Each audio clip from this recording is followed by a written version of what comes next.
नमस्कार। स्वागत है आपका द न्यूज़ लॉन्चर पर। मैं हूं अशोक वानखड़े, लेकर आया हूं आपका अपना कार्यक्रम देख से। एक खबर और खबर के साथ चिंता। खबर जब देखी तो हेडलाइन पढ़ी, क्या रमजान में युद्ध लड़ेगा ईरान? अमेरिका से बातचीत फेल, 6 हफ्ता तक चल सकती है जंग। खबर पढ़ के रोंगटे खड़े हो गए। चिंता की लकीरें माथे पे उकेरने लगी। सोचा इसको एक्शन से देखा जाए, क्योंकि ये सिर्फ युद्ध अमेरिका और ईरान का नहीं है। क्या ये विश्व युद्ध में तब्दील हो जाएगा? क्या इसकी आंच मेरे अपने भारत तक भी आएगी? अमेरिकी और ईरान के बीच तनाव चरम पर है। जेनीवा वार्ता के बावजूद मतभेद बने हुए हैं। अगर 2 सप्ताह में समझौता नहीं हुआ तो अमेरिकी इजराइल एक साथ उस पर सैन्य कार्रवाई कर सकते हैं। मिडल ईस्ट में भारी सैन्य तैनाती हो चुकी है। रमजान के दौरान जंग की आशंका जताई जा रही है। अमेरिका और ईरान के बीच तनाव बहुत बढ़ गया है। रिपोर्ट्स के मुताबिक अमेरिका मिडल ईस्ट में बड़े युद्ध के काफी करीब पहुंच चुका है। अगर अमेरिका ईरान पर हमला करता है तो ये छोटा ऑपरेशन नहीं होगा, बल्कि कई हफ्ते तक चलने वाला एक बड़ा सैन्य अभियान हो सकता है। सूत्रों का कहना है यह कार्यवाही पिछले महीने वेनेजुएला में हुई सीमित कार्यवाही से कई ज्यादा बड़ी होगी। ईरान में 19 फरवरी से रमजान की शुरुआत हो रही है। माना जा रहा है कि इस महीने जंग हो सकती है। हाल ही में जेनेवा में ट्रंप के सलाहकार जेरेड कुशनर और स्टीव वटकॉफ ने ईरान के विदेश मंत्री अब्बास अरघची के 3 घंटे की बातचीत की। दोनों पक्षों ने कहा कि कुछ प्रगति हुई है, लेकिन मतभेद अब भी काफी बड़े हैं। उपराष्ट्रपति वेंस ने कहा कि कुछ मुद्दों पर बातचीत अच्छी रही, लेकिन ईरान अभी भी मानने को तैयार नहीं। उन्होंने संकेत दिया कि अगर कूटनीति विफल रही तो सैन्य कार्रवाई हो सकती है। संभावना जताई जा रही है कि ईरान के खिलाफ अमेरिका और इसराइल ज्वाइंट ऑपरेशन चलाएंगे। इसका दायरा पिछले जून में 12 दिनों तक चले युद्ध से बड़ा हो सकता है। इस युद्ध के बाद अमेरिका में अमेरिक इस युद्ध में बाद में अमेरिका भी शामिल हो सकता है और ईरान की अंडरग्राउंड न्यूक्लियर फैसिलिटी को निशाना बना गया था, जो पिछला 12 दिन का युद्ध था उसमें। ऐसे युद्ध पूरे मिडिल ईस्ट क्षेत्र को प्रभावित कर सकते हैं और ट्रंप के बाकी बचे 3 साल के कार्यकाल पर बड़ा असर डाल सकते हैं। जनवरी की शुरुआत में ट्रंप ईरान पर हमला करने के करीब थे। उस समय ईरानी सरकार पर हजारों प्रदर्शनकारियों की हत्या का आरोप था, लेकिन हमला नहीं हुआ और बाद में अमेरिका ने दोहरी रणनीति अपनाई। अमेरिका एक तरफ परमाणु समझौते पर बातचीत कर रहा है, तो दूसरी तरफ बड़े पैमाने पर मिडिल ईस्ट में सैन्य तैनाती कर रहा है। अमेरिका ने इस क्षेत्र में 2 एयरक्राफ्ट कैरियर, दर्जन भर वॉरशिप, सैकड़ों लड़ाकू विमान, एयर डिफेंस सिस्टम तैनात किए हैं। 150 से ज्यादा मिलिट्री कार्गो विमान के जरिए हथियार और गोला बारूद भेजे गए हैं। पिछले 24 घंटों में 50 और लड़ाकू विमान F-35, F-22 और F-16 वहां पहुंचे हैं। सूत्रों के मुताबिक अगर 2 हफ्तों में ठोस प्रस्ताव नहीं आया तो हालात तेजी से बिगड़ सकते हैं। इसराइल भी युद्ध की तैयारी कर रहा है। फिलहाल समझौते की संभावना कम ही दिख रही है। ये तो वर्तमान स्थिति है, लेकिन ये जो युद्ध लड़ने की बात हो रही है, ये युद्ध कितने देर तक चल सकता है? और अब ईरान भी खाली तो बैठा नहीं। यदि लगातार बातचीत विफल हो रही है या भले ही बताई जा रही हो कि थोड़ी प्रगति है, तो फिर ईरान क्या कर रहा है? ईरान ने अमेरिका को जैसे का तैसा जवाब दिया। एक और अमेरिकी नेवी ने मिसाइल फायर की तो उसके तुरंत बाद ईरान ने समुद्र के उस रास्ते को बंद करना शुरू कर दिया जहां से पूरी दुनिया का तेल जाता है। हॉर्मुज ऑफ स्ट्रेट का कुछ हिस्सा बंद हो जाना उस रास्ते को पूरी तरह क्लोज कर जाने का खतरा बताया जा रहा है।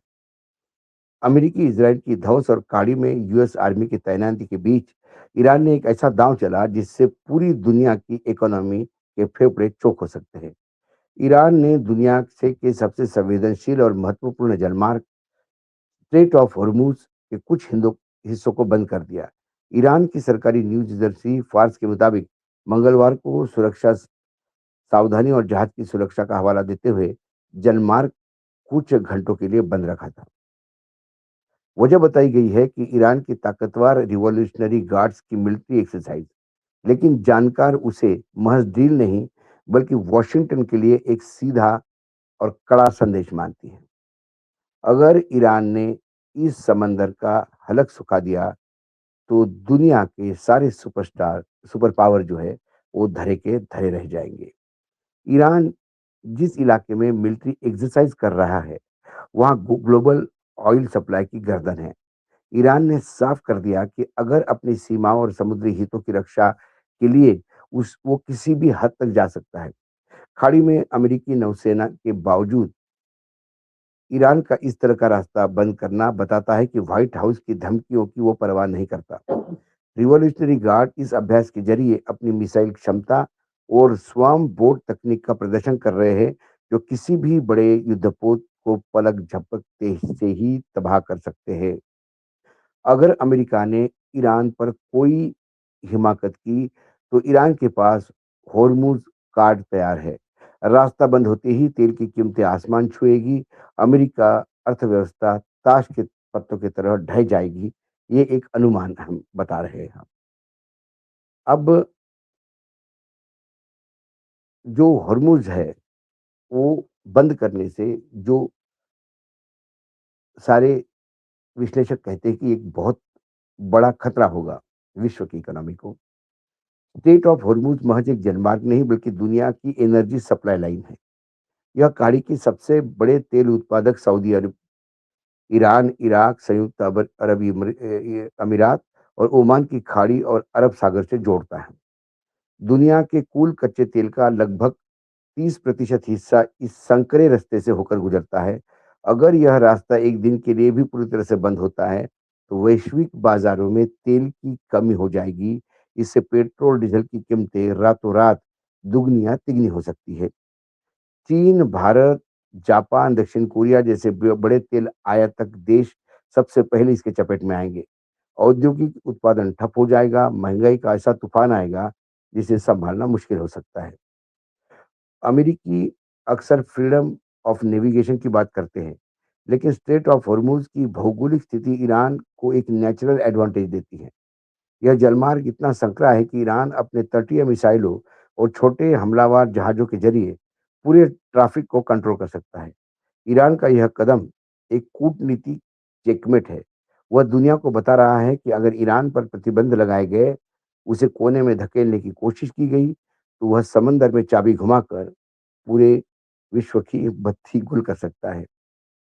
ईरान भले ही कुछ घंटों की पाबंदी और सुरक्षा सावधानी बताया हो, लेकिन टाइमिंग बहुत कुछ कहती है। खाड़ी के खाड़ी में जो तनाव बढ़ रहा है और ईरान की बढ़ती आक्रामकता ये साफ करती है कि वह बैकफुट पर खेलने को तैयार नहीं है और फ्रंट फुट पर खेलना चाहता है। अगर ईरान ने इस समुद्र का हलक सच में सुखा दिया, तो अमेरिका का राइट टाइम होना तय है। अमेरिका के पास शायद ऐसा कोई प्लान बी हो, जो हॉर्मुज़ बंदर बंद होने के बाद दुनिया को तेल संकट से बचा ले। ईरान के सुप्रीम लीडर अयतुल्ला खोमेनी ने अमेरिका को चेतावनी दी है। उन्होंने एक्स पर लिखा, अमेरिकी राष्ट्रपति बार-बार अपनी सेना को दुनिया में सबसे बड़ी ताकत बताते हैं, लेकिन कभी-कभी इतनी बड़ी ताकत को भी ऐसा झटका दिया जा सकता है, जिसमें वह दोबारा खड़ी न हो सके।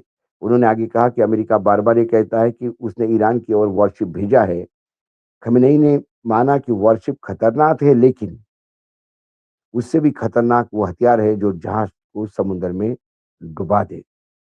ऐसे कौन से हथियार है जिससे वाकई पूरा विश्व भी डरा हुआ है और ईरान की सोच है कि वो उसकी ताकत है।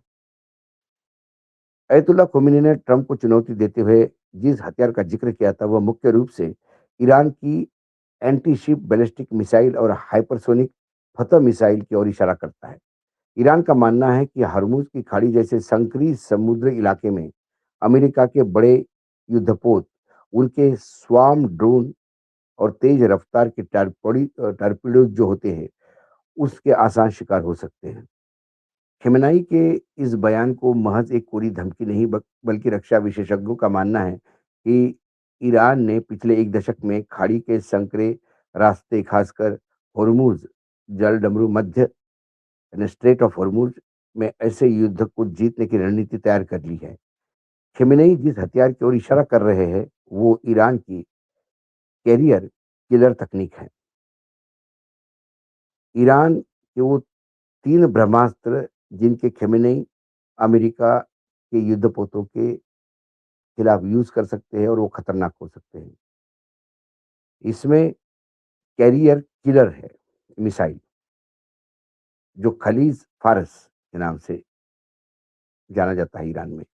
ईरान के सबसे खतरनाक एंटी शिप बैलिस्टिक मिसाइल है। इसकी रफ्तार ध्वनि से गति से भी 3 गुना ज़्यादा है।